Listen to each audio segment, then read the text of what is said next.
હું ધર્માચાર્ય આનંદ શાક્યને વિનંતી કરું કે તેઓ અંગુલીમાલ સૂત્ર વિશે ધમ્મદેશના કરશે. ખૂબ જ મહત્વનું સૂત્ર આ છે. સામાન્ય રીતે આપણે પ્રસંગોમાં શ્રીમંતો નયનમાં કે જેને અત્યારે બેબી શાવર વગેરે કહેતા હોય છે એમાં આપણે જઈએ છીએ. ત્યાં આપણે સરસ બની થઈને તૈયાર થઈ જઈએ, સારા ફોટા પડાવીએ, સરસ જમવાનું માણીએ અને પછી ઘરે જઈએ. આપણે ક્યારેય વિચાર નથી કરતા કે આપણે કયા પ્રસંગ માટે એકઠા થયા હતા. પણ બૌદ્ધ ધર્મની આ એક બહુ જ મહત્વપૂર્ણ બાબત છે. એવું માને છે કે વ્યક્તિના જીવનની શરૂઆત ગર્ભધારણ કરવાથી થાય છે.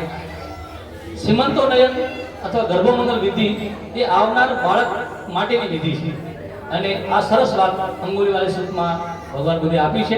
તો ધર્માચાર્ય આનંદ શાક્યને વિનંતી કરું કે અંગુલીમાલ સૂત્ર વિશે ધમ્મદેશના કરશે. આપણે સૌ સરસ રીતે સાંભળીશું, કારણ કે ઘણા બધા લોકો આ પહેલી વાર સાંભળી રહ્યા હશે. તો આપ સૌને નમ્ર વિનંતી, શાંતિ જાળવો. બાળકોને વિનંતી કે બેટાઓ થોડી વાર બેસી જાઓ, જમવાનું આપણા માટે તૈયાર જ છે. છોકરાઓ જરા શાંતિ રાખો. તમાર મમ્મીને શાંતિ લેવા દેવું. દરેકને મૈત્રીપૂર્ણ જય ભીમ, નમો બધા. આજે ખૂબ સુંદર એવા પ્રસંગમાં બધા અમારા નિમંત્રણને માન આપી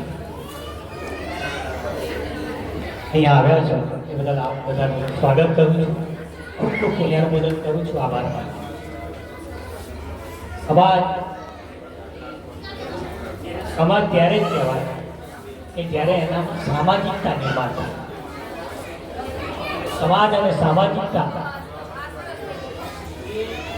ત્યારે સેરેમોનિયસ કહીએ છીએ, જેના ઉત્સવ કહીએ, ઉત્સાહ કહીએ છીએ, ઉત્સવો કહીએ છીએ, વિધિ કહીએ છીએ, એમાંથી નિર્માણ થાય. બૌદ્ધ ધર્મ ભારતના અંદર એવો પ્રથમ ધર્મ છે કે જેણે સામાજિક સંસ્કૃતિ માટે જગતના અંદર શ્રેષ્ઠમાં શ્રેષ્ઠ વારસો આપ્યો છે. ભારતીય પરંપરામાં વેદ સંસ્કૃતિ, બ્રાહ્મણ સંસ્કૃતિ, એમાં 18 સંસ્કારોમાં શ્રીમંતની વિધિ, ગર્ભની વિધિ, એના પૂર્વની વિધિ એવી હોય. પણ ભારતીય સંસ્કૃતિના અંદર સામાન્ય લોકોમાં આ વિધિ નહોતી. આ વિધિ ભગવાન બુદ્ધની પરંપરા. એ પરંપરા સમાજના અંદર જ્યારે પ્રસરિત થઈ ગઈ અને એનું જ્યારે એક આધ્યાત્મિક, ધાર્મિક અથવા તો એનું માતા અને બાળક એના કલ્યાણ અર્થે લોકોને જ્યારે સમજણ પડી કે આ વિધિનું આ મૂલ્ય છે, ત્યારે આ વિધિ સમાજના અંદર ખૂબ ખૂબ એને કહીએ કે પ્રચાર અને પ્રસારનો લોકભોગ્ય બની. એની વાત છે. થોડો શાંતિ રાખો. આ બધું કંઈ અવાજ આવે છે, મને ડિસ્ટર્બ થવાય છે. પ્લીઝ આપ જરા શાંતિ. મારી વાતના માન રાખજો એવું વિનંતી કરું છું આપ બધાને. તો વાત એવી છે કે આજે ભારતીય સંસ્કૃતિમાં, એમાં ખાસ કરીને ગુજરાતમાં, એમાં ઉત્તર ગુજરાતમાં, ખાસ કરીને મધ્ય ગુજરાતમાં દીકરીનું જ્યારે શ્રીમંત હોય છે, શ્રીમંતો નયન હોય છે, ત્યારે એ બે જીવ જે છે એના નવા જીવનની વાત હોય છે. પરંતુ મહત્વનું મૂલ્ય એ છે કે જેટલું મૂલ્ય માતા પિતાની સેવા અને એક લગ્ન અથવા તો જેને કહીએ કે પિતાનું બારમું કહીએ એક અર્થના અંદર બહુ શ્રદ્ધાનો વિષય લોકો કરતા હતા, એટલું જ મૂલ્ય ગર્ભ મંગલ વિધિનું છે. અને એ દિવસે માતા પિતા તરફથી ઘણું બધું આપવામાં પણ આવે છે, જેને આપણે જૂની પરંપરામાં અહીંયા અમદાવાદમાં ખાઈએ છીએ.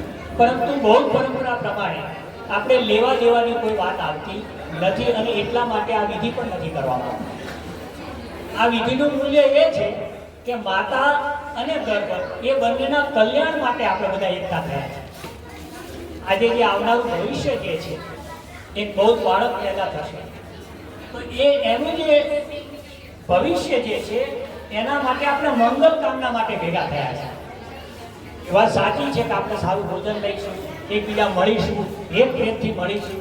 અને મળવા માટે તો આપણે બધા આવા પ્રસંગો હોય જ છે, ખાલી ખાવા માટે નથી હોતા. આપણે એકબીજાને મળીએ છીએ, એકબીજાનું હૃદય આપીએ છીએ, એકબીજાને મૈત્રી આપીએ છીએ. તો આજની મૈત્રી આપણે વિશેષ કરીને અમારી જ્યોતિ બેટા એમના ગર્ભ અને એમના જીવનના કલ્યાણ માટે આપણે આજે આપવા, એમનું જીવન સુખી થાય એટલા માટે આપણે બધા એકઠા થયા છે ને એમને મૈત્રી ભાવના આપવાની છે. તો આ વિધિનું આ મૂલ્ય છે. હવે કઈ રીતે છે તો એની થોડી વાત કરી છે. ભગવાન બુદ્ધના સમયના અંદર તમે બધાએ જાણ્યું હશે કે અંગુલીમાલ નામનો એક લૂંટારો હતો. એવું નામ જાણ્યું હશે. અને એ અંગુલીમાલ નામનો લૂંટારો જે છે એ શ્રાવસ્તી નગરીની એની આજુબાજુના અંદર એનો ખૂબ ત્રાસ હતો. આ બધું ધ્યાન રાખો. કોણ બોલે છે? ક્યાં બોલે છે? તો એ અંગુલીમાલ નામનો લૂંટારો એનો ખૂબ ત્રાસ હતો. હવે એ ખરેખર તો એ એટલો બધો હિંસક એના જન્મથી નહોતો, પરંતુ એનો બ્રાહ્મણ એક એનો ગુરુજી હતો. એ બ્રાહ્મણ ગુરુજીએ એને ગુરુ માતા ઉપર ખોટો આળ નાખે. એનું નામ અહિંસક હતું. પણ એ બ્રાહ્મણે એની ગુરુ માતાના પ્રેમથી એના ઉપર દ્વેષ ભાવ રાખ્યો. તો શિષ્ય હતો અને નમ્ર ભાવે એ શિક્ષા લેતો હતો, શિક્ષા ગ્રહણ કરતો હતો. અને એના ગુરુ એની શિક્ષા પૂરી થઈ એટલે ગુરુ પાસે ગયો કે ગુરુજી, હવે હું આ તમારી શિક્ષા લઈને હું જાઉં છું, તો તમે બોલો ગુરુ દક્ષિણામાં હું તમને શું આપું? આવું કોણે કીધું? આ અહિંસક, જેને આપણે અંગુલીમાલ કહીએ છીએ.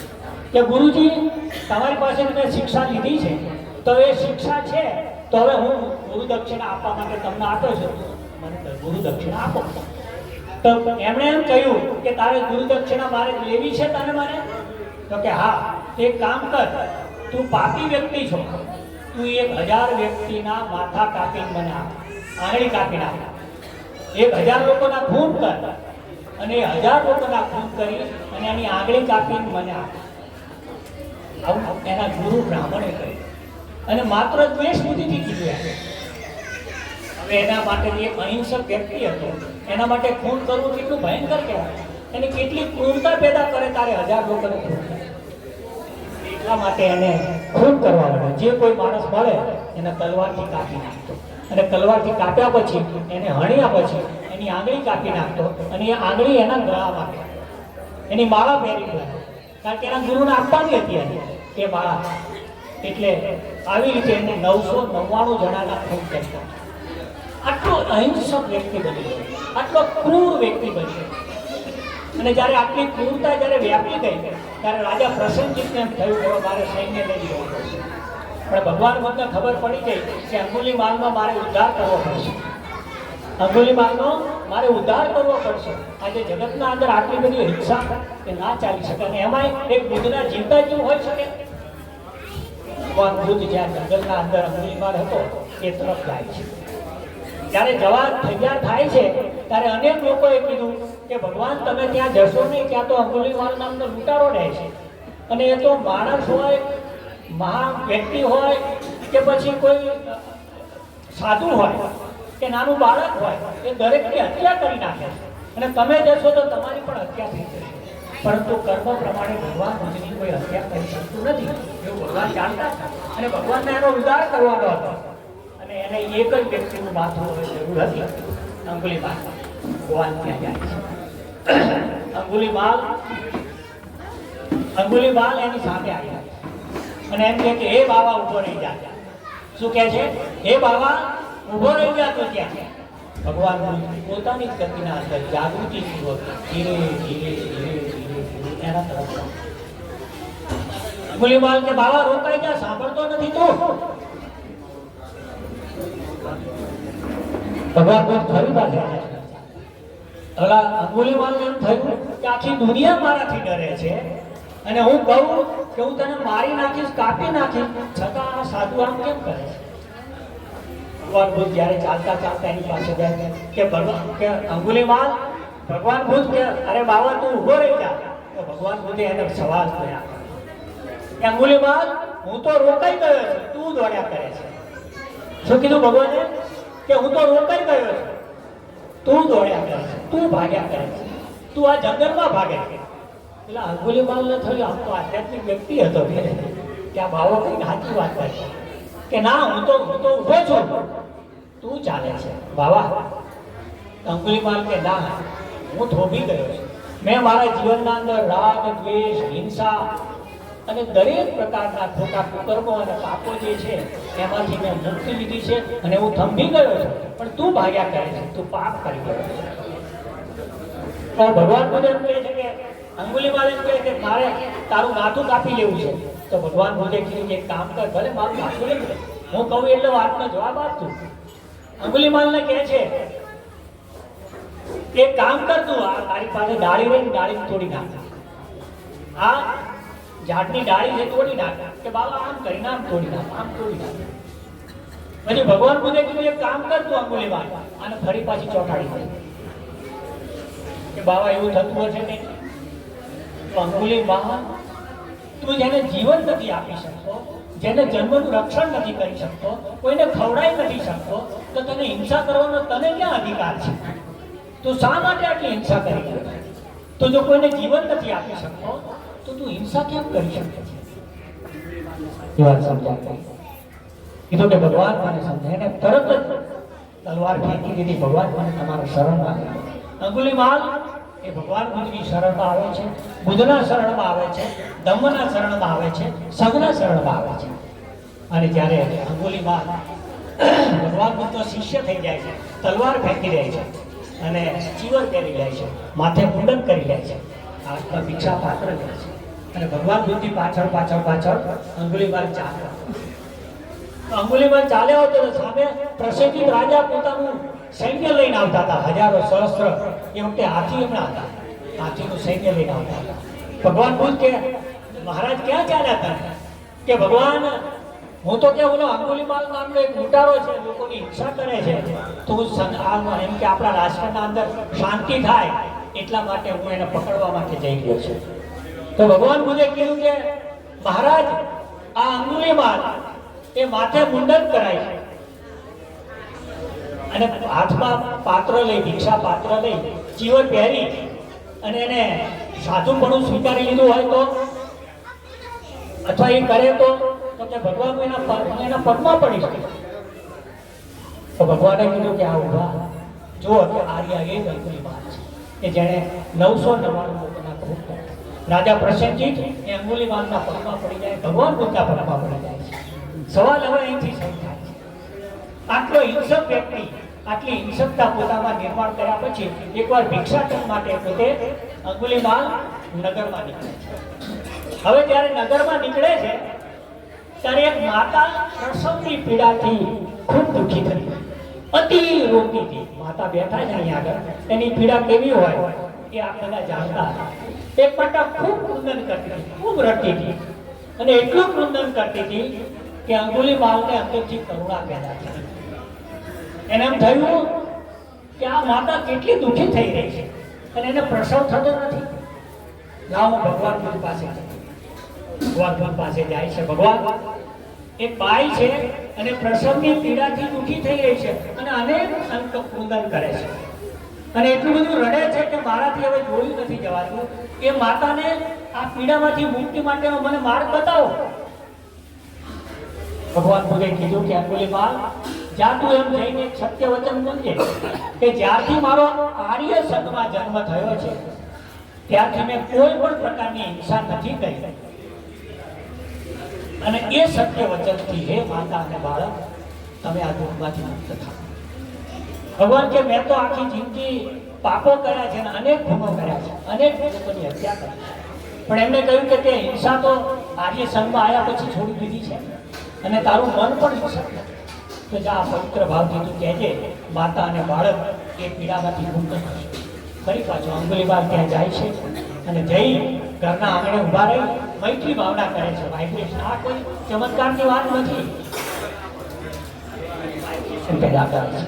તો મેં મારા જીવનમાં જ્યારથી બુદ્ધ ધર્મ અને સંઘના શરણમાં આવ્યો છું, એટલું જ નહીં હું આર્ય સંઘનો સદસ્ય બન્યો છું. આર્ય સંઘ એ ઊંચો સંઘ છે, જે આપણા ભારતીય જે સંઘ કહીએ છીએ તો એ આર્ય સંઘ જ્યારથી હું સંઘ બન્યો છું ત્યારથી મેં કોઈ હિંસા કરી નથી. મારા હૃદયમાં કોઈ કુશળ ભાવ નથી.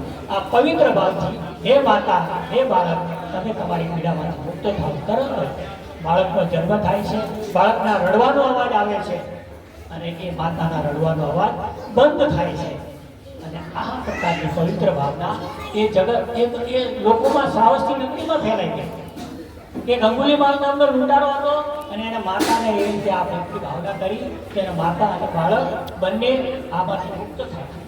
તો ત્યારથી બૌદ્ધ ધર્મના અંદર આ પરંપરા આવી છે કે જે માતા અને બાળકના ગર્ભના કલ્યાણ માટે જ્યારે પણ આ વિધિ કરવામાં આવે ત્યારે આપણે બધા મૈત્રી ભાવના કરીએ અને મહા થેરો એવા અંગુલીમાલને યાદ કરીએ અને એ અંગુલીમાલનું જે પુણ્ય હતું એ પુણ્ય આપણને મળો. ભગવાન બુદ્ધની કરુણા હતી, અંગુલીમાલની કરુણા હતી, એ એમના ઉપર વર્ષો કોઈ પણ પ્રકારનું લેશ માત્ર પણ એમને દુઃખ પેદા ના થાય, સુખેથી એમને માતા અને બાળકને આ જગતના અંદર આવે અને એમનો વિકાસ કરે એવી આ ભાવના આ જગતના આ બૌદ્ધ જગતના અંદર ફેલાય, ભારતમાં ફેલાય.